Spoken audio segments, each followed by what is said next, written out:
ਇਹ ਹਫ਼ਤਾਵਾਰ ਬਾਈਬਲ ਦਾ ਦਰਸੀਵਾਜ਼ Plainfield Christian Science church independent ਵੱਲੋਂ ਹੈ, ਜਿਹੜਾ ਨਿਊ ਜਰਸੀ ਅਮਰੀਕਾ ਵਿੱਚ ਹੈ।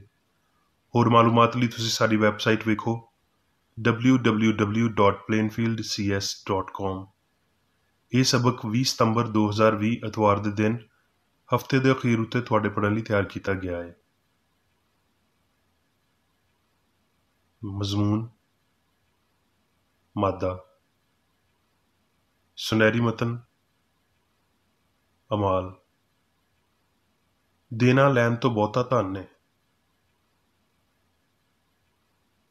ਜਵਾਬੀ ਪੜ੍ਹਾਈ। ਜ਼ਬੂਰ।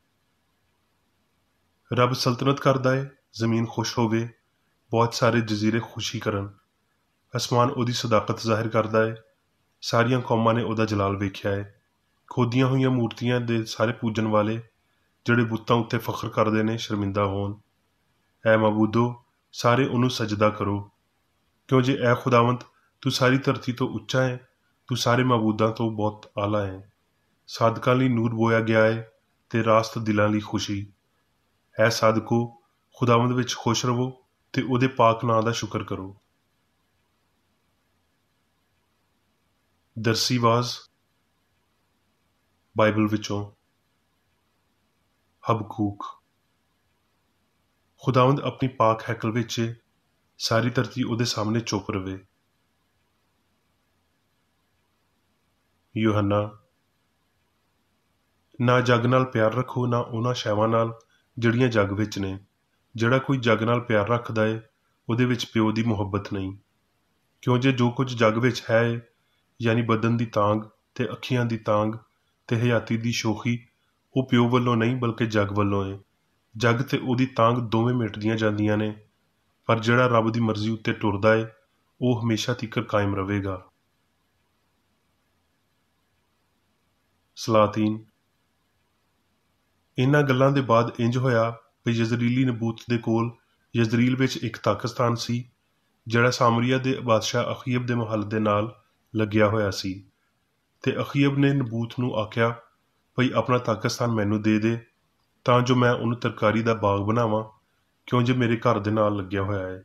ਤੇ ਉਹਦੇ ਬਦਲੇ ਮੈਂ ਤੈਨੂੰ ਇਹਦੇ ਤੋਂ ਚੰਗਾ ਤਾਕਸਤਾਨ ਦੇਵਾਂਗਾ, ਤੇ ਜੇ ਤੈਨੂੰ ਠੀਕ ਲੱਗੇ ਤੇ ਮੈਂ ਤੈਨੂੰ ਉਹਦੀ ਕੀਮਤ ਨਕਦਾਂ ਵਿੱਚ ਦੇ ਦੇਵਾਂਗਾ। ਨਬੂਤ ਨੇ ਆਖਿਆ ਭਈ ਰੱਬ ਮੈਥੋਂ ਇੰਜ ਨਾ ਕਰਵਾਏ ਭਈ ਮੈਂ ਤੈਨੂੰ ਆਪਣੇ ਪਿਓ ਦਾਦੇ ਦੀ ਮਿਰਾਸ ਦੇ ਦੇਵਾਂ। ਤੇ ਅਖੀਅਬ ਗੁੱਸੇ ਤੇ ਨਾਖੁਸ਼ ਹੋ ਕੇ ਆਪਣੇ ਘਰ ਵਿੱਚ ਆਇਆ ਤੇ ਉਹਨੇ ਆਪਣੇ ਬਿਸਤਰੇ ਵਿੱਚ ਲੰਮੇ ਪੈ ਕੇ ਆਪਣਾ ਮੂੰਹ ਫੇਰ ਲਿਆ ਤੇ ਖਾਣਾ ਪੀਣਾ ਛੱਡ ਦਿੱਤਾ। ਉਹਦੀ ਬੁੱਢੀ ਇਜ਼ਬਲ ਨੇ ਉਹਨੂੰ ਆਖਿਆ, ਇਸਰਾਈਲ ਦੀ ਬਾਦਸ਼ਾਹੀ ਉੱਤੇ ਇਹੀ ਤੇਰੀ ਹਕੂਮਤ ਏ। ਉੱਠ, ਰੋਟੀ ਖਾ ਤੇ ਆਪਣਾ ਦਿਲ ਬਹਿਲਾ। ਯਜ਼ਰੀਲੀ ਨਬੂਤ ਦਾ ਤਾਕਸਤਾਨ ਮੈਂ ਤੈਨੂੰ ਦੇਵਾਂਗੀ। ਤੇ ਉਹਨੇ ਅਖੀਅਬ ਦੇ ਨਾਂ ਦੀਆਂ ਚਿੱਠੀਆਂ ਲਿਖੀਆਂ। ਉਹਨੇ ਲਿਖਿਆ ਵੀ ਰੋਜ਼ੇ ਦੀ ਮੁਨਾਦੀ ਕਰਾ ਕੇ ਨਬੂਤ ਨੂੰ ਲੋਕਾਂ ਵਿੱਚ ਉੱਚੀ ਥਾਂ ਉੱਤੇ ਬਿਠਾ। ਤੇ ਉਹ ਦੋਵੇਂ ਬੰਦੇ ਜਿਹੜੇ ਸ਼ਰੀਰ ਸੀ ਆ ਕੇ ਉਹਦੇ ਅੱਗੇ ਬੈਠ ਗਏ, ਤੇ ਉਹਨਾਂ ਸ਼ਰੀਰਾਂ ਨੇ ਲੋਕਾਂ ਦੇ ਸਾਹਮਣੇ ਉਹਦੇ ਯਾਨੀ ਨਬੂਤ ਦੇ ਖਿਲਾਫ ਗਵਾਹੀ ਦਿੱਤੀ ਭਈ ਨਬੂਤ ਨੇ ਰੱਬ ਉੱਤੇ ਤੇ ਬਾਦਸ਼ਾਹ ਉੱਤੇ ਲਾਨਤ ਕੀਤੀ ਏ। ਤਦ ਉਹ ਉਹਨੂੰ ਸ਼ਹਿਰੋਂ ਬਾਹਰ ਲੈ ਗਏ ਤੇ ਉਹਨੂੰ ਇੰਨਾ ਸੰਸਾਰ ਕੀਤਾ ਭਈ ਉਹ ਮਰ ਗਿਆ। ਤੇ ਖੁਦਾਵੰਦ ਦਾ ਇਹ ਕਲਾਮ ਏਲੀਆ ਤਿਸ਼ਬੀ ਉੱਤੇ ਨਾਜ਼ਲ ਹੋਇਆ ਭਈ ਉੱਠ ਤੇ ਸ਼ਾਹੇ ਇਸਰਾਈਲ ਅਖੀਅਬ ਨੂੰ, ਜਿਹੜਾ ਸਾਮਰੀਆ ਵਿੱਚ ਰਹਿੰਦਾ ਏ, ਮਿਲਣ ਨੂੰ ਜਾ। ਵੇਖ, ਉਹ ਨਬੂਤ ਦੇ ਤਾਕਸਤਾਨ ਵਿੱਚ ਏ ਤੇ ਉਹਦੇ ਉੱਤੇ ਕਬਜ਼ਾ ਕਰਨ ਨੂੰ ਉੱਥੇ ਗਿਆ ਏ। ਤੇ ਅਖੀਅਬ ਨੇ ਏਲੀਆ ਨੂੰ ਆਖਿਆ, ਐ ਮੇਰੇ ਵੈਰੀ, ਕੀ ਮੈਂ ਤੈਨੂੰ ਮਿਲ ਗਿਆ? ਉਹਨੇ ਜਵਾਬ ਦਿੱਤਾ ਭਈ ਤੂੰ ਮੈਨੂੰ ਮਿਲ ਗਿਆ, ਇਸ ਲਈ ਭਈ ਤੂੰ ਖੁਦਾਵੰਦ ਦੇ ਸਾਹਮਣੇ ਬਦੀ ਕਰਨ ਲਈ ਆਪਣੇ ਆਪ ਨੂੰ ਵੇਚ ਦਿੱਤਾ ਏ। ਜਦ ਅਖੀਅਬ ਨੇ ਇਹ ਗੱਲਾਂ ਸੁਣੀਆਂ ਤੇ ਆਪਣੇ ਕੱਪੜੇ ਫਾੜੇ ਤੇ ਆਪਣੇ ਤਨ ਉੱਤੇ ਟਾਟ ਪਾਇਆ ਤੇ ਰੋਜ਼ਾ ਰੱਖਿਆ ਤੇ ਟਾਟ ਵਿੱਚ ਹੀ ਲੰਮੇ ਪੈਣ ਤੇ ਟੁਰਨ ਫਿਰਨ ਲੱਗਿਆ। ਤਦ ਖੁਦਾਵੰਦ ਦਾ ਇਹ ਕਲਾਮ ਏਲੀਆ ਤਿਸ਼ਬੀ ਉੱਤੇ ਨਾਜ਼ਲ ਹੋਇਆ ਭਈ ਤੂੰ ਵੇਖਣਾ ਹੈ ਭਈ ਅਖੀਅਬ ਮੇਰੇ ਸਾਹਮਣੇ ਕੈਸਾ ਖਾਕਸਾਰ ਬਣ ਗਿਆ ਏ। ਇਸ ਲਈ ਕਿਉਂ ਜੇ ਹੁਣ ਉਹ ਮੇਰੇ ਸਾਹਮਣੇ ਖਾਕਸਾਰ ਬਣ ਗਿਆ ਏ ਤੇ ਮੈਂ ਉਹਦੇ ਦਿਨਾਂ ਵਿੱਚ ਇਹ ਬਲਾ ਨਾਜ਼ਲ ਨਹੀਂ ਕਰਾਂਗਾ, ਬਲਕਿ ਉਹਦੇ ਪੁੱਤਰ ਦੇ ਦਿਨਾਂ ਵਿੱਚ ਉਹਦੇ ਘਰਾਣੇ ਉੱਤੇ ਇਹ ਬਲਾ ਨਾਜ਼ਲ ਕਰਾਂਗਾ। ਲੂਕਾ। ਉਹ ਯਰੇਹੂ ਵਿੱਚੋਂ ਲੰਘ ਕੇ ਜਾ ਰਿਹਾ ਸੀ ਤੇ ਵੇਖੋ ਜ਼ਕਈ ਨਾਮ ਦਾ ਇੱਕ ਬੰਦਾ ਸੀ, ਜਿਹੜਾ ਮਹਿਸੂਲ ਲੈਣ ਵਾਲਿਆਂ ਦਾ ਸਰਦਾਰ ਤੇ ਅਮੀਰ ਬੰਦਾ ਸੀ। ਉਹ ਯਿਸੂ ਨੂੰ ਵੇਖਣ ਦੀ ਕੋਸ਼ਿਸ਼ ਕਰਦਾ ਸੀ ਭਈ ਕਿਹੜਾ ਏ, ਪਰ ਜੱਥੇ ਦੇ ਪਰੋਂ ਵੇਖ ਨਹੀਂ ਸੀ ਸਕਦਾ, ਇਸ ਲਈ ਵੀ ਉਹਦਾ ਕੱਦ ਨਿੱਕਾ ਸੀ।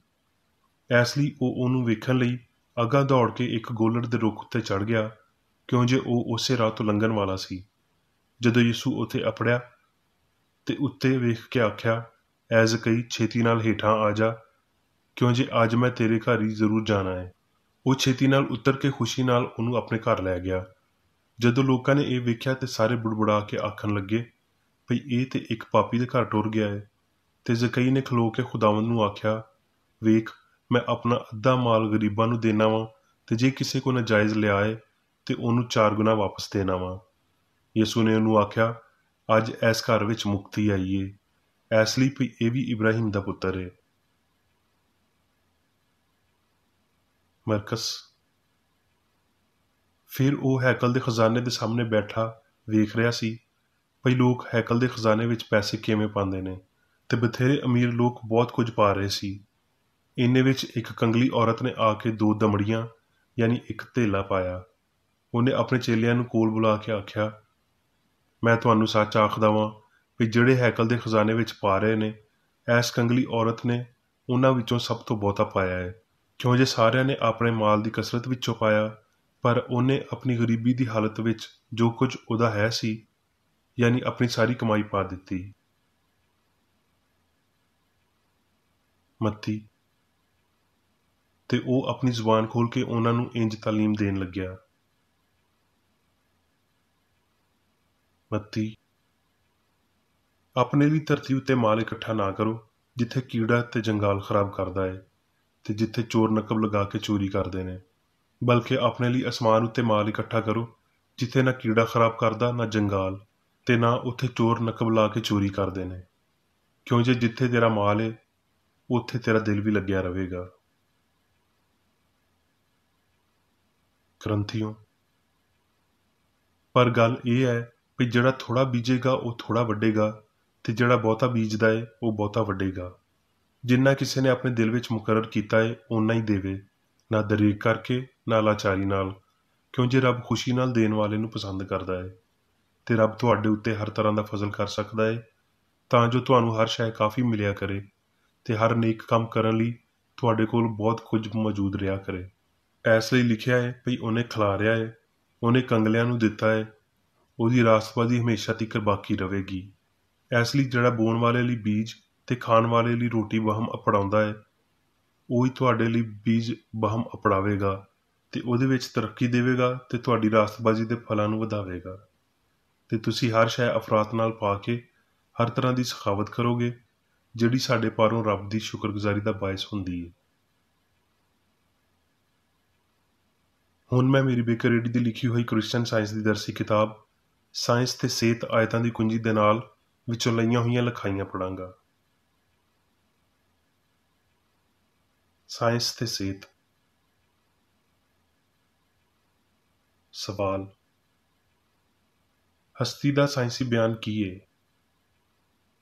ਜਵਾਬ, ਮਾਦੇ ਵਿੱਚ ਨਾ ਕੋਈ ਹਯਾਤੀ, ਸਚਾਈ, ਜ਼ਹਾਨਤ ਤੇ ਨਾ ਹੀ ਮਵਾਦ ਹੁੰਦਾ ਹੈ, ਕਿਉਂ ਜੇ ਰੱਬ ਸਭ ਦਾ ਹਾਕਮ ਹੈ, ਇਸ ਲਈ ਸਭ ਕੁਝ ਲਾਮੁਤਨਾਹੀ ਸਿਆਣ ਤੇ ਉਹਦਾ ਲਾਮੁਤਨਾਹੀ ਇਜ਼ਹਾਰ ਹੈ। ਰੂਹ ਲਾਫਾਨੀ ਸਚਾਈ ਹੈ, ਮਾਦਾ ਫਾਨੀ ਗਲਤੀ ਹੈ। ਰੂਹ ਅਬਦੀ ਤੇ ਹਕੀਕੀ ਹੈ, ਮਾਦਾ ਗੈਰ ਹਕੀਕੀ ਤੇ ਆਰਜ਼ੀ ਹੈ। ਰੂਹ ਰੱਬ ਹੈ ਤੇ ਇਨਸਾਨ ਉਹਦੀ ਸ਼ਕਲ ਤੇ ਸੂਰਤ, ਇਸ ਲਈ ਇਨਸਾਨ ਮਾਦੀ ਨਹੀਂ ਬਲਕਿ ਰੂਹਾਨੀ ਹੈ। ਜੋ ਕੁਝ ਵੀ ਮਾਦੀ ਹੈ ਉਹ ਫਾਨੀ ਹੈ। 5 ਬਦਨੀ ਹਿੱਸਾਂ ਲਈ ਇਨਸਾਨ ਮਾਦੇ ਤੇ ਅਕਲ ਦੇ ਤੌਰ ਤੇ ਇਕੱਠਾ ਸਾਹਮਣੇ ਆਉਂਦਾ ਹੈ, ਪਰ ਕ੍ਰਿਸਚਨ ਸਾਇੰਸ ਇਹ ਪੇਸ਼ ਕਰਦੀ ਹੈ ਵੀ ਇਨਸਾਨ ਰੱਬ ਦਾ ਖਿਆਲ ਹੈ ਤੇ ਵਾਜ਼ਿਹ ਕਰਦੀ ਹੈ ਵੀ ਬਦਨੀ ਹਿੱਸਾ ਫਾਨੀ ਤੇ ਝੂਠੇ ਭਰਮ ਨੇ। ਇਲਾਹੀ ਸਾਇੰਸ ਇਹ ਨਾਮੁਮਕਿਨ ਪੇਸ਼ ਕਰਦੀ ਹੈ ਵੀ ਮਾਦੀ ਬਦਨ ਨੂੰ ਮਾਦੇ ਦੀ ਉੱਚੀ ਸੱਤਾ ਦੇ ਨਾਲ ਇਕੱਠਾ ਹੋਣ ਦੇ ਪਾਰੋਂ, ਜਿਹਦਾ ਪੁੱਠਾ ਨਾਂ ਸਿਆਣ ਰੱਖਿਆ ਜਾਂਦਾ ਹੈ, ਇਨਸਾਨ ਹੋਣਾ ਚਾਹੀਦਾ ਹੈ, ਯਾਨੀ ਅਸਲੀ ਤੇ ਕਾਮਲ ਇਨਸਾਨ, ਹਸਤੀ ਦਾ ਲਾਫਾਨੀ ਖਿਆਲ, ਲਾਜ਼ਵਾਲ ਤੇ ਹਮੇਸ਼ਾ ਦਾ ਇਨਸਾਨ। ਰੂਹ ਤੇ ਮਾਦਾ ਨਾ ਤੇ ਇਕੱਠੇ ਵਜੂਦ ਰੱਖ ਸਕਦੇ ਨੇ ਤੇ ਨਾ ਤਾਵਨ ਕਰ ਸਕਦੇ ਨੇ, ਤੇ ਇਹਨਾਂ ਵਿੱਚੋਂ ਕੋਈ ਇੱਕ ਦੂਜੇ ਨੂੰ ਇਸ ਤਰ੍ਹਾਂ ਨਹੀਂ ਬਣਾ ਸਕਦਾ ਜਿਵੇਂ ਸੱਚਾਈ ਗਲਤੀ ਨੂੰ ਬਣਾਉਂਦੀ ਏ ਜਾਂ ਇਹਦੇ ਉਲਟ ਹੁੰਦਾ ਹੈ। ਇਸ ਅਕੀਦੇ ਦੇ ਗਾਇਬ ਹੋਣ ਦੇ ਤਨਾਸਬ ਵਿੱਚ ਪਈ ਹਯਾਤੀ ਤੇ ਜ਼ਹਾਨਤ ਮਾਦੇ ਵਿੱਚ ਨੇ ਜਾਂ ਮਾਦੇ ਨਾਲ ਨੇ, ਲਾਫਾਨੀ ਹਕੀਕਤਾਂ ਵਿਖਾਲੀ ਦਿੰਦੀਆਂ ਨੇ, ਤੇ ਉਹਨਾਂ ਦਾ ਕੱਲਾ ਖਿਆਲ ਜਾਂ ਜ਼ਹਾਨਤ ਰੱਬ ਏ, रूह तिकर बस हयाती, सच्चाई ते मुहब्बत की सियानत ते इजहार के राही अपड़िया जाता है। एक मंतकी ते साइंसी नतीजे उत्ते बस इस इलम दे नाल अपड़िया जाता है भई हस्ती दियां दो नीआं मादा ते सियान नहीं बल्कि सिर्फ वाहद सियान है। जिवें भई रब असल है ते इंसान इलाही शक्लो सूरत है ते इंसान नूं सिर्फ चंगियाई दे असल, रूह दे असल, ना भई मादे दी ख्वाहिश रखनी चाहिदी है ते हकीकत विच इंज ही होया है।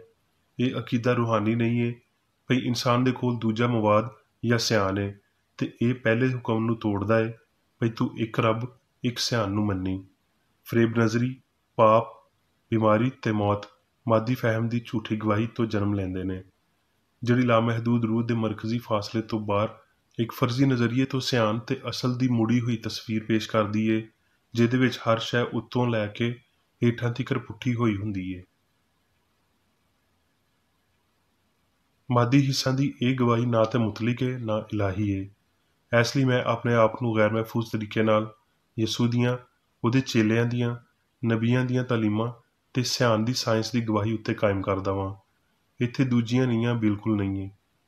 ਬਾਕੀ ਸਾਰੇ ਨਿਜ਼ਾਮ ਉਹ ਨਿਜ਼ਾਮ ਜਿਹੜੇ ਪੂਰੀ ਤਰ੍ਹਾਂ ਜਾਂ ਜੁਜ਼ਵੀ ਤਰ੍ਹਾਂ ਮਾਦੀ ਹਿੱਸਾਂ ਤੋਂ ਹਾਸਲ ਕੀਤੇ ਹੋਏ ਇਲਮ ਉੱਤੇ ਨੀਂਹ ਰੱਖਦੇ ਨੇ।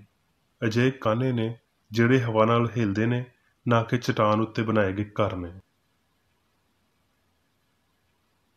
ਸਾਰੀ ਫਿਤਰਤ ਇਨਸਾਨ ਦੇ ਨਾਲ ਰੱਬ ਦੇ ਪਿਆਰ ਦੀ ਤਾਲੀਮ ਦਿੰਦੀ ਏ, ਪਰ ਇਨਸਾਨ ਰੱਬ ਤੋਂ ਵੱਧ ਕੇ ਉਹਨੂੰ ਪਿਆਰ ਨਹੀਂ ਕਰ ਸਕਦਾ ਤੇ ਰੂਹਾਨੀਅਤ ਦੀ ਬਜਾਏ ਮਾਦੀਅਤ ਨੂੰ ਪਿਆਰ ਕਰਦਿਆਂ ਤੇ ਉਹਦੇ ਉੱਤੇ ਯਕੀਨ ਕਰਦਿਆਂ ਹੋਏ ਆਪਣੇ ਅਹਿਸਾਸ ਨੂੰ ਰੂਹਾਨੀ ਸ਼ੈਵਾਂ ਉੱਤੇ ਮੁਰਤਬ ਨਹੀਂ ਕਰ ਸਕਦਾ। ਸਾਨੂੰ ਮਾਦੀ ਨਿਜ਼ਾਮਾਂ ਦੀ ਨਿਉ ਨੂੰ ਛੱਡਣਾ ਚਾਹੀਦਾ ਹੈ। ਫਿਰ ਵੀ ਇਹ ਇਹਦੇ ਉੱਤੇ ਇਨਹਿਸਾਰ ਕਰਦਾ ਹੈ ਜੇ ਅਸੀਂ ਮਸੀਹ ਨੂੰ ਸਾਡੇ ਵਾਹਦ ਮੁਕਤੀ ਦਾਤਾ ਦੇ ਤੌਰ ਤੇ ਹਾਸਲ ਕਰਦੇ ਹਾਂ। ਬਟੂਆ ਮਾਦੇ ਯਾਨੀ ਗਲਤੀ ਵਿੱਚ ਆਪਣਾ ਖਜ਼ਾਨਾ ਇਕੱਠਾ ਕਰਨਾ। ਅਯੂਬ ਨੇ ਆਖਿਆ, ਮੈਂ ਤੇਰੀ ਖਬਰ ਕੰਨ ਨਾਲ ਸੁਣੀ ਸੀ ਪਰ ਹੁਣ ਮੇਰੀ ਅੱਖ ਤੈਨੂੰ ਵੇਖਦੀ ਏ। ਬਸ਼ਰ ਅਯੂਬ ਦੇ ਖਿਆਲਾਂ ਨੂੰ ਫੈਲਾਉਣਗੇ ਜਦੋਂ ਮਾਦੇ ਦੀ ਫਰਜ਼ੀ ਤਕਲੀਫ ਤੇ ਖੁਸ਼ੀ ਅੱਗੇ ਵਧਣਾ ਛੱਡ ਦਿੰਦੀ ਏ।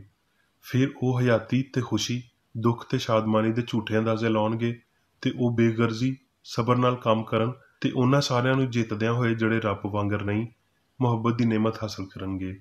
ਇੱਕ ਉੱਚੇ ਨੁਕਤਾ ਨਜ਼ਰ ਤੋਂ ਸ਼ੁਰੂ ਕਰਦਿਆਂ ਹੋਏ ਇੱਕ ਬੰਦਾ ਖੁਦ ਸਾਖਤਾ ਵੱਧਦਾ ਏ, ਜਿਵੇਂ ਭਈ ਲੋਕ ਕਿਸੇ ਕੋਸ਼ਿਸ਼ ਤੋਂ ਬਗੈਰ ਆਪਣੇ ਆਪ ਲੋਹ ਨੂੰ ਖਾਰਜ ਕਰਦੀ ਏ, ਕਿਉਂ ਜੇ ਜਿੱਥੇ ਤੇਰਾ ਖਜ਼ਾਨਾ ਏ ਉੱਥੇ ਤੇਰਾ ਦਿਲ ਵੀ ਲੱਗਿਆ ਰਹੇਗਾ। ਇਹ ਮਾਦੀ ਵਜੂਦੀਅਤ ਦੇ ਡਰਾਉਣੇ ਨਕਲੀ ਨਤੀਜਿਆਂ ਦੇ ਮੁਕਾਬਲੇ ਵਿੱਚ ਖਿਆਲਾਂ ਦੀ ਰੂਹਾਨੀਅਤ ਤੇ ਰੋਜ਼ਮਰਾ ਦੀ ਮਸੀਹਤ ਪਸੰਦੀ ਏ। ਇਹ ਨਿਚਲੇ ਰੁਝਾਨਾਂ ਤੇ ਨਾਪਾਕੀ ਤੇ ਸ਼ਹਿਵਤ ਪ੍ਰਸਤੀ ਦੀ ਜ਼ਮੀਨੀ ਕਸ਼ਿਸ਼ ਦੇ ਮੁਕਾਬਲੇ ਪਾਕੀਜ਼ਗੀ ਤੇ ਸੱਚਾਈ ਏ, ਜਿਹੜੀ ਅਸਲ ਵਿੱਚ ਮਸੀਹੀ ਸਾਇੰਸ ਦਾ ਇਲਾਹੀ ਸ਼ੁਰੂ ਤੇ ਕੰਮ ਦੀ ਤਸਦੀਕ ਕਰਦੀ ਏ। ਮਾਦੇ ਦੀ ਫਰਜ਼ੀ ਹਯਾਤੀ ਉੱਤੇ ਅਕੀਦੇ ਦੇ ਤੇਜ਼ ਤਰੀਨ ਤਜਰਬੇ, ਇਹਦੇ ਇਲਾਵਾ ਸਾਡੀਆਂ ਮਾਯੂਸੀਆਂ ਤੇ ਨਾ ਮੁੱਕਣ ਵਾਲੀਆਂ ਪਰੇਸ਼ਾਨੀਆਂ ਸਾਨੂੰ ਇਲਾਹੀ ਮੁਹੱਬਤ ਦੀਆਂ ਬਾਹਾਂ ਵਿੱਚ ਥੱਕੇ ਹੋਏ ਬੱਚਿਆਂ ਵਾਂਗ ਰਪੜਾਉਂਦੇ ਨੇ। ਫਿਰ ਅਸੀਂ ਇਲਾਹੀ ਸਾਇੰਸ ਵਿੱਚ ਹਯਾਤੀ ਨੂੰ ਸਿੱਖਣਾ ਸ਼ੁਰੂ ਕਰਦੇ ਹਾਂ। ਰਿਹਾਈ ਦੇ ਇਸ ਅਮਲ ਤੋਂ ਬਗੈਰ ਕੀ ਤੂੰ ਲੱਭਣ ਨਾਲ ਰੱਬ ਨੂੰ ਪਾ ਸਕਦਾ ਹੈ? ਕਿਸੇ ਬੰਦੇ ਦਾ ਆਪਣੇ ਆਪ ਨੂੰ ਗਲਤੀ ਤੋਂ ਬਚਾਉਣ ਦੀ ਬਜਾਏ ਸੱਚਾਈ ਦੀ ਤਾਂਘ ਕਰਨਾ ਬਹੁਤਾ ਸੌਖਾ ਹੈ। ਇਨਸਾਨ ਕ੍ਰਿਸਚਨ ਸਾਇੰਸ ਦੀ ਸਿਆਣ ਨੂੰ ਲੱਭ ਸਕਦੇ ਨੇ, ਪਰ ਉਹ ਕ੍ਰਿਸਚਨ ਸਾਇੰਸ ਵਿੱਚੋਂ ਹਸਤੀ ਦੀਆਂ ਹਕੀਕਤਾਂ ਨੂੰ ਕੋਸ਼ਿਸ਼ ਦੇ ਬਗੈਰ ਚੁਣਨ ਦੇ ਕਾਬਲ ਨਹੀਂ ਹੋਣਗੇ। ਇਹ ਇਖਤਲਾਫ ਹਰ ਤਰ੍ਹਾਂ ਦੀ ਗਲਤੀ ਨੂੰ ਛੱਡਣ ਤੇ ਚੰਗਿਆਈ ਦੇ ਇਲਾਵਾ ਕੋਈ ਦੂਜਾ ਸ਼ਾਉਰ ਨਾ ਰੱਖਣ ਦੀ ਕੋਸ਼ਿਸ਼ ਕਰਨ ਨਾਲ ਬਣਿਆ ਹੈ। ਇਨਸਾਨੀ ਹਮਦਰਦੀਆਂ ਵਿੱਚ ਚੰਗਿਆਈ ਨੂੰ ਬੁਰਿਆਈ ਉੱਤੇ ਤੇ ਜਾਨਵਰ ਉੱਤੇ ਰੂਹਾਨੀ ਨੂੰ ਗਲਬਾ ਪਾਉਣਾ ਚਾਹੀਦਾ ਹੈ, ਨਹੀਂ ਤੇ ਖੁਸ਼ੀ ਕਦੀ ਫਤਿਹਮੰਦ ਨਹੀਂ ਹੋਵੇਗੀ। ਉਸ ਅਸਮਾਨੀ ਹਾਲਤ ਦਾ ਹਸੂਲ ਸਾਡੀ ਪੀੜ੍ਹੀ ਨੂੰ ਤਰੱਕੀ ਦੇਵੇਗਾ, ਜੁਰਮ ਨੂੰ ਤਲਫ ਕਰੇਗਾ ਤੇ ਉਮੰਗ ਨੂੰ ਉੱਚੇ ਮਕਾਸਦ ਅਨਾਇਤ ਕਰੇਗਾ। ਪਾਪ ਦੀ ਹਰ ਵਾਦੀ ਦਾ ਸਿਰ ਉੱਚਾ ਕਰਨਾ ਚਾਹੀਦਾ ਹੈ ਤੇ ਖੁਦਗਰਜ਼ੀ ਦਾ ਹਰ ਪਹਾੜ ਨੀਵਾਂ ਕਰਨਾ ਚਾਹੀਦਾ ਹੈ, ਤਾਂ ਜੋ ਸਾਇੰਸ ਵਿੱਚ ਸਾਡੇ ਰੱਬ ਦੀ ਰਾਹ ਹਮਵਾਰ ਕੀਤੀ ਜਾ ਸਕੇ। ਰੂਹ ਦੇ ਅਮੀਰ ਲੋਕ ਵੱਡੀ ਭਰਾਬੰਦੀ ਵਿੱਚ ਇੱਕ ਅਸੂਲ ਜਾਂ ਪਿਓ ਦੇ ਰਾਹੀਂ ਗਰੀਬਾਂ ਦੀ ਮਦਦ ਕਰਦੇ ਨੇ ਤੇ ਧੰਨ ਹੈ ਉਹ ਬੰਦਾ ਜਿਹੜਾ ਦੂਜੇ ਬੰਦੇ ਦੀ ਭਲਾਈ ਵਿੱਚ ਆਪਣੀ ਭਲਾਈ ਵੇਖਦਾ ਹੈ, ਆਪਣੇ ਭਰਾ ਦੀ ਲੋੜ ਵੇਖਦਾ ਹੈ ਤੇ ਪੂਰੀ ਕਰਦਾ ਹੈ। ਇਨਸਾਨ ਉਸੇ ਪਾਸੇ ਟੁਰਿਆ ਰਹਿੰਦਾ ਹੈ ਜਿੱਥੇ ਉਹਦੀ ਨਜ਼ਰ ਹੋਵੇ ਤੇ ਜਿੱਥੇ ਉਹਦਾ ਖਜ਼ਾਨਾ ਹੋਵੇ ਉੱਥੇ ਉਹਦਾ ਦਿਲ ਵੀ ਲੱਗਿਆ ਰਹਿੰਦਾ ਹੈ। ਜੇ ਸਾਡੀਆਂ ਆਸਾਂ ਤੇ ਅਹਿਸਾਸ ਰੂਹਾਨੀ ਨੇ ਤੇ ਉਹ ਉੱਤੋਂ ਆਉਂਦੇ ਨੇ, ਹੇਠੋਂ ਨਹੀਂ, ਤੇ ਉਹ ਮਾਜ਼ੀ ਵਾਂਗਰ ਰੂਹ ਦੇ ਫਲ ਪੈਦਾ ਕਰਦੇ ਨੇ। ਸੱਚਾਈ ਤਫਸੀਲ ਵਿੱਚ ਸਾਨੂੰ ਮਜਬੂਰ ਕਰੇਗੀ ਭਈ ਅਸੀਂ ਸਾਰੇ ਖੁਸ਼ੀਆਂ ਤੇ ਦੁੱਖਾਂ ਦੇ ਫਹਿਮ ਦਾ ਹਯਾਤੀ ਦੀਆਂ ਖੁਸ਼ੀਆਂ ਦੇ ਨਾਲ ਤਬਾਦਲਾ ਕਰੀਏ। ਹੁਣ ਮੈਂ ਮੇਰੀ ਬੇਕਰ ਰੇਡੀ ਵੱਲੋਂ ਚਰਚ ਮੈਨੂਅਲ ਵਿੱਚ ਦਿੱਤੇ ਹੋਏ ਰੋਜ਼ਾਨਾ ਦੇ 3 ਫਰਜ਼ ਪੜਾਂਗਾ। ਰੋਜ਼ਾਨਾ ਦੀ ਦੁਆ। ਇਸ ਚਰਚ ਦੇ ਹਰ ਰੁਕਨ ਦਾ ਇਹ ਫਰਜ਼ ਹੈ ਭਈ ਹਰ ਰੋਜ਼ ਉਹ ਇਹ ਦੁਆ ਕਰੇ, ਤੇਰੀ ਬਾਦਸ਼ਾਹੀ ਆਵੇ, ਇਲਾਹੀ ਸੱਚਾਈ, ਹਯਾਤੀ ਤੇ ਪਿਆਰ ਦੀ ਸਲਤਨਤ ਮੇਰੇ ਅੰਦਰ ਕਾਇਮ ਹੋਵੇ ਤੇ ਸਾਰੇ ਪਾਪ ਮੈਥੋਂ ਨਿਕਲ ਜਾਣ ਤੇ ਤੇਰਾ ਕਲਾਮ ਸਾਰੇ ਇਨਸਾਨਾਂ ਦੇ ਪਿਆਰ ਨੂੰ ਵਧਾਵੇ ਤੇ ਉਹਨਾਂ ਉੱਤੇ ਹਕੂਮਤ ਕਰੇ। ਮਕਸਦਾਂ ਤੇ ਕੰਮਾਂ ਦਾ ਇੱਕ ਅਸੂਲ। ਨਾ ਕੋਈ ਮੁਖਾਲਫਤ ਤੇ ਨਾ ਕੋਈ ਜ਼ਾਤੀ ਤਾਲੁਕ ਮਾਦਰੀ ਚਰਚ ਦੇ ਕਿਸੇ ਰੁਕਨ ਦੇ ਮਕਸਦਾਂ ਜਾਂ ਕੰਮਾਂ ਉੱਤੇ ਅਸਰ ਕਰਨੇ ਚਾਹੀਦੇ। ਸਾਇੰਸ ਵਿੱਚ ਬਸ ਇਲਾਹੀ ਪਿਆਰ ਹੀ ਹਕੂਮਤ ਕਰਦਾ ਹੈ ਤੇ ਇੱਕ ਮਸੀਹੀ ਸਾਇੰਸਦਾਨ ਪਾਪ ਨੂੰ ਰੱਦ ਕਰਦਿਆਂ ਹੋਏ ਸੁੱਚੀ ਭਰਾਬੰਦੀ, ਖੈਰਾਤ ਪਸੰਦੀ ਤੇ ਮਾਫੀ ਨਾਲ ਪਿਆਰ ਦੀਆਂ ਮਿੱਠੀਆਂ ਸੱਚਾਈਆਂ ਦਾ ਪਰਛਾਵਾਂ ਬਣਦਾ ਹੈ।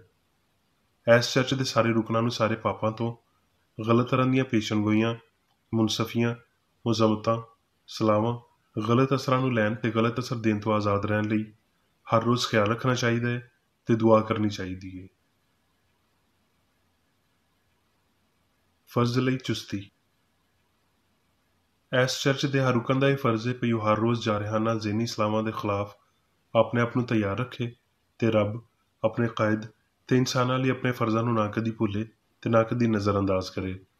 ਉਹਦੇ ਕੰਮਾਂ ਦੇ ਰਾਹੀਂ ਉਹਦਾ ਇਨਸਾਫ ਹੋਵੇਗਾ, ਉਹ ਬੇਕਸੂਰ ਜਾਂ ਕਸੂਰਵਾਰ ਹੋਵੇਗਾ।